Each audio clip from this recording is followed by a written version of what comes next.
গতকাল শিনের ভিডিওটা পোস্ট করার পর থেকে তোমাদের অনেক অনেক ইনকোয়ারিজ ছিল, যেমন স্টোরে কি অনলাইনের মতোই কম দাম, আউটফিট ছাড়া home decor, accessories, cosmetics product এগুলোও কি ছিল, অ্যান্ড শোরুমের এক্সাক্ট লোকেশনটা কোথায়। সো ফার্স্টেই বলি লোকেশনের ব্যাপারে। শিন ওপেন করা হয়েছে প্যারিসের বিয়াশভি মারিয়েই ডিপার্টমেন্টাল স্টোরে। তোমাদের বোঝার সুবিধার্থে আমি স্ক্রিনে ফুল অ্যাড্রেসটা দিয়ে দিচ্ছি। আর এখানে আসার সব থেকে ইজি ওয়ে হচ্ছে মেট্রো লাইন 1 অথবা মেট্রো লাইন 11 হোটেল দু ভিল স্টেশন। 5ই নভেম্বর ঠিক দুপুর 12:30টার দিকে এটার গ্র্যান্ড ওপেনিং হয়। আমি গিয়েছিলাম বিকেল 5টার পরে, আর তখনও এই পরিমাণে ভিড় ছিল। প্রায় আধা ঘন্টা লাইনে দাঁড়িয়ে থেকে দেন আমাদের টিকিট নিতে হয়। যেহেতু বিএসভি একটা মোটামুটি বেশ ভালোই বড় শপিং মল, সো এখানে আরো অনেক আলাদা আলাদা ব্র্যান্ডের দোকান আছে। আর ওই দিন শিনের লঞ্চ উপলক্ষে পুরো শপিং মলটাতে বিভিন্ন প্রোডাক্টের উপরে সেল দেওয়া হয়েছিল। শিনে যারা যাবে তাদেরকে নিচতলা থেকে অবশ্যই এই টিকিটটা কালেক্ট করতে হবে।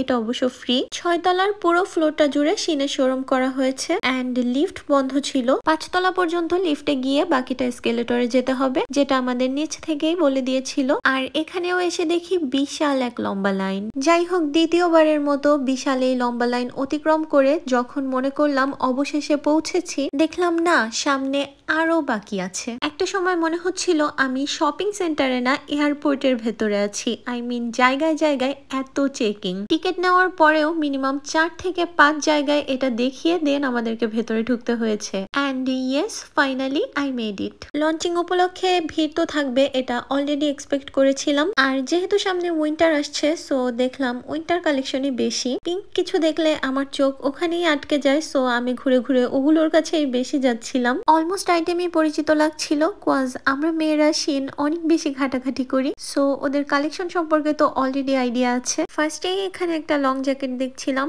আর এটার প্রাইস ছিল 96 ইউরো। এই হোয়াইটটা খুব পছন্দ হয়েছিল আমার, কিন্তু এটার সাথে কেন যেন প্রাইস ট্যাগ ছিল না। তারপর এদিকে লেদারের গুলো দেখছিলাম, যেমন এই যে একটা ছিল মেরুন কালারের, দেন এটার প্রাইসও ছিল 98 ইউরো, মানে অলমোস্ট সব 100 ইউরোর কাছাকাছি। টু বি অনেস্ট, ঘুরে ঘুরে সবকিছুর দাম দেখে আমার কাছে যেটা মনে হয়েছে সেটা হলো অ্যাপ বা অনলাইন থেকে স্টোরে দাম কিছুটা বেশি। প্লাস অনলাইন থেকে যখন আমরা কিনি তখন আমরা প্রায় বিভিন্ন জিনিস সেলে পাই, দেন কুপন ইউজ করেও কিন্তু ভালোই একটা ডিসকাউন্ট পাওয়া যায়। যারা আমরা সচরাচর শিন থেকে শপিং করে থাকি সবাই এটা জানি। বাট একটা পজিটিভ দিকও কিন্তু আছে। অনলাইন থেকে যখন আমরা কিনি তখন জাস্ট ছবি বা রিভিউ দেখে আমরা জিনিসটা কিনে থাকি। শোরুম থেকে নিলে কিন্তু আমরা সেই জিনিসটার ফিজিক্যালি কোয়ালিটি বুঝে চেক করে, ইনফ্যাক্ট ট্রাই অন করে তারপরে কিনতে পারবো। And the final thing is, পুরো স্টোরে শুধুমাত্র ড্রেসেস কালেকশনই ছিল।